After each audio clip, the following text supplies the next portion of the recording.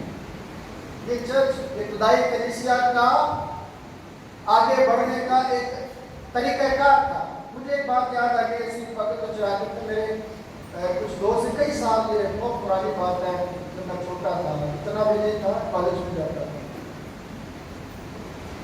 تو آپ نے اسماعیلیوں کا جماعت خانے کے بارے میں سنا ہوگا. وہ کہتے ہیں کہ وہ ہر جمعرات کو سب اکٹھے ہوتے ہیں اور اپنی حیثیت کے مطابق کھانا بنا کر لاتے ہیں اور اپنی حیثیت کے مطابق چندہ لے کر آتے ہیں. پھر وہ بڑی سی ٹیبل پر جو ہے وہ سب چیزیں رکھ دی جاتی ہیں. پھر ان کا لیڈر آتا ہے وہ چیک کرتا ہے کہ سب سے اچھا کھانا کون لے کر آیا ہے. سب سے اچھا کھانا اس کو دیا جاتا تھا جس کا کھانا سب سے کمزور تھا. سب سے اچھا کھانا اس کو دیا جاتا ہے اور سارا چندہ اکٹھا کر کے اس کی جھولی میں ڈالا جاتا ہے اور اس سے کہا جاتا ہے کہ اب تو نے اس سے کاروبار کرنا یہ اچھا کھانا اپنی اولاد کو جا کر کھلا تاکہ تو کل اس قابل ہو جائے کہ تو بھی اس ٹیبل پر سب سے اچھا کھانا لے کر آئے. اگر اسی یہ پریکٹس کریے تو اسی کے بعد پھر کہا ہی رہ جائے کام بھی کوئی نہیں کرنا جتنی دیر تک وہ پیسے مکڑنا مک جائے گے تو پھر وہ مڑا جا کھانا لے کے پہنچ جائیں گے کہ شاید پھر صاحب ایسا وہاں نہیں ہوتا تھا. وہ کہتے تھے کہ گارنٹی وہ دیتا تھا تب سے یہ چیزیں دی جائے. میری زندگی کا تجربہ ہے اور اپنی زندگی کے تجربے سے آپ کو یہ کہہ رہا ہوں کہ ہم میں سے بہت سارے لوگ جو ہیں اکثریت جو ہے جب ان کے پاس ہوتا ہے تو جب تک وہ ختم نہ کر لے آگے کام کرنے کا ان کو دل بھی نہیں کرتا. یہ ایک بڑی کمزوری ہے. تو رفاقت جو وہ رکھتے تھے اس میں صرف بیٹھنے کی رفاقت نہیں تھی بلکہ اپنے مال و اسباب کی بھی رفاقت کو رکھتے تھے. یہ ابتدائی کلیسیا کا وتیرہ تھا. اسی طرح سے ترقی کرتے چلے گئے. تیسری بات یہاں پر لکھی ہوئی ہے کہ وہ روٹی توڑتے تھے. بلا شبہ یہ ذکر جو ہے وہ روٹی توڑنے کا یہ بات عشاء کے ساتھ تعلق ہے کہ وہ خدا یسوع مسیح کی یادگار کو کیا کرتے تھے؟ مناتے تھے. اور اس یادگار کو مناتے ہوئے اس بات کا احساس کرنا کہ جو پیار ہم سے کیا گیا ہے وہ کوئی سستا پیار ہے. وہ کوئی سستا پیار بڑا قیمتی ہے, بڑا مہنگا پیار ہے. اور جب وہ اس کو یاد کرتے تھے تو اس سے بھائیوں کی آپس کی محبت جو ہے وہ اور بڑھ جاتی. کہتے تھے کہ جب خدا کا بیٹا ہمارے لیے قربان ہو سکتا ہے تو ہم انسان ایک دوسرے کے لیے کیوں قربانی سے کیا کریں؟ ہے نا مہنگا پیار. وہ قیمتی پیار کو یاد رکھتے ہیں. عشاء ربانی کے وسیلے سے ایسا نہیں ہے کہ آج پتا چل جائے کہ 5 شراکت ہے ٹی شرٹ پائے اندر پجامہ یا کٹنگی بات میں چلا ہے.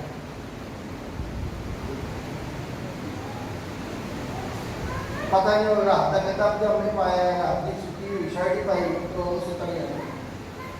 قیمتی پیار کو سمجھتے نہیں کہ قیمتی پیار کتنا ہے. اپنے آپ کو تیاری کے ساتھ اس میں شامل کرنا ہے. یہ رفاقت ایسی نہیں ہے آج آپ اس جگہ پر موجود ہے یہ کوئی عام اکٹھا ہونا نہیں ہے, یہ خاص اکٹھا ہونا ہے. یہ ترقی کی طرف جانے کے لیے اکٹھا ہونا ہے, یہ ڈکلائن کی طرف جانے کے لیے نہیں. کہ آپ اکٹھے چرچ میں ہوئے ہیں تو اس کے بعد جو ہے وہ آپ نیچے ہی چلے چلتے چلے گئے.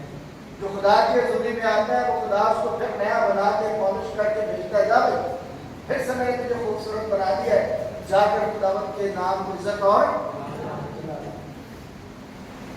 اچھا خود جو آتے ہیں ایسے ادھر ادھر سے جیسے کلام میں لگا تو ادھر سے آ گیا اب ہم سیر کرتے آ گئے.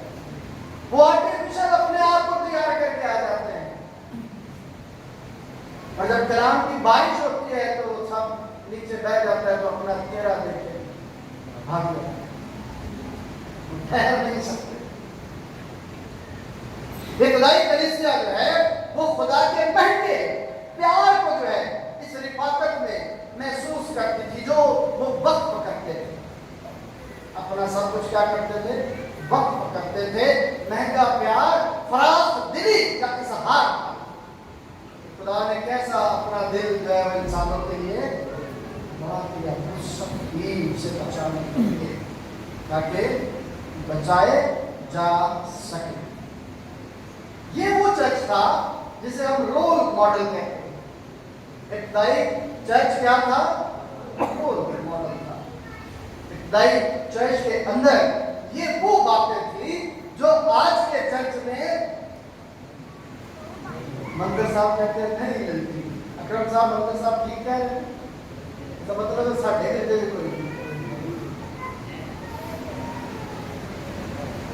زندگی میں اگر میں اور آپ خدا کے کلام کو پڑھتے نہیں ہیں، پچھلے 3 نکات اس کی تعلیم کو اپنے دل میں نہیں بساتے، ایک مہنگے پیار کی رفاقت اور شراکت کو فراخ دلی سے آگے نہیں بڑھاتے، تو پھر ہمارا اکٹھا ہونا جو ہے وہ خدا کے لیے نہیں ہے، وہ ہماری ذات کے لیے۔ میں تو اپنی ذات کے لیے آیا ہوں، میں تو یہ بتانے آیا ہوں کہ میرے پاس کتنا علم ہے، میں کتنا عالم ہوں۔ دیکھیے رول ماڈل چرچ اس جگہ کے متعلق آپ کیا سمجھتے ہیں؟ کیا یہ جگہ جو ہے وہ جھوٹوں کا محور ہے؟ یہ جگہ کس کا مقام ہے؟ بولیے۔ جب اس میں آپ ایمان سے آئے، سب ایمان سے ہیں، سب ایمان سے ہیں، زور سے بولتے ہیں جی، سب ایمان سے آئے جی، ایمان سے آئے، اور ہم اس لیے آئے ہیں کہ ہم خداوند اپنے خدا سے رفاقت رکھیں۔ وہ رفاقت کیسے رکھ رہے تھے خدائی کلیسیا والے؟ سب کچھ دان کر، سب کچھ دے کر وہ رفاقت رکھتے تھے۔ خدا نے مجھ سے اور آپ سے کیسے رفاقت رکھی؟ سب کچھ دے کر۔ روٹی توڑنے کے اس عمل میں یہ بات ہم سیکھتے ہیں کہ اس نے اپنا اکلوتا بیٹا دے دیا تاکہ جو کوئی اس پر ایمان لائے آپ کو اپنے ہمیشہ کی آخری جو نقطہ ہے وہ دعائیا زندگی ہے۔ دعائیا زندگی کی جب ہم بات کرتے ہیں تو میں اس اقرار کے ساتھ آپ کے ساتھ بات کر رہا ہوں کہ جب سے میں آپ کی کلیسیا کے درمیان خدمت کے لیے آیا ہوں، شاید اس طریقے کے ساتھ اس طرح سے روز میں اور میرا خاندان آپ سب کے لیے دعا ضرور کرتے ہیں، لیکن شاید کئی کمی تو ہے۔ کام سارے ہو رہے ہیں لیکن پھر بھی کہیں نہ کہیں کوئی کمی ہے جو میں محسوس کرتا ہوں، اور میں چاہتا ہوں کہ میں خدا کے حضور بدل و جان ہو کر اس رفاقت اور اس ابتدائی کلیسیا کی طرح آپ کے درمیان اپنی خدمت کو جاری رکھوں، لگی لپٹی باتوں کے ساتھ نہیں، عملی طور پر خدا کے نام کو عزت اور جلال دینے کی۔ جب لیڈر جو ہے، جب قائد جو ہے وہ بہتر راہ کا انتخاب اپنے لوگوں کے لیے کرتا ہے اور خود لیڈ جب کرتا ہے، خود آگے چلتا ہے، تو کلیسیا بھی پھر اس کے ساتھ ساتھ چلنے کے لیے کیا ہو جاتی ہے؟ تیار ہو جاتی ہے۔